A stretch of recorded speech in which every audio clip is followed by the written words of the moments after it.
ഇതാരിപ്പോ നിങ്ങളാ? എന്നെ ഒന്ന് ബസ് സ്റ്റാൻഡ് വരെ ആക്കുവപ്പാ, കൊറേ സമയം ഞാൻ നടക്കുന്നേ. വണ്ടി എന്തൊക്കെ സ്കൂട്ടർ ഉണ്ടായി?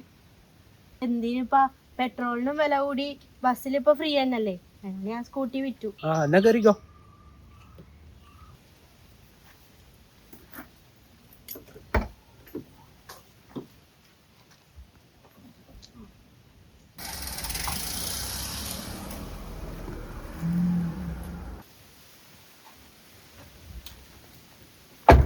ആയി ശരി എന്നാല്.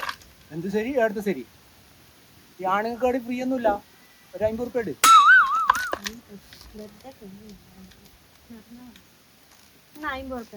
കാറിനും വേണോ പൈസ? കാറിൽ വെള്ളം കൂട്ടിയിട്ടില്ല പോന്നെ, പെട്രോൾ അടിക്കണോ? പെട്രോൾ അടിക്കുന്നത് നീയല്ല, ഞാൻ അടിക്കുന്നത്. ആയിക്കോട്ടെ, വിട് വിട്.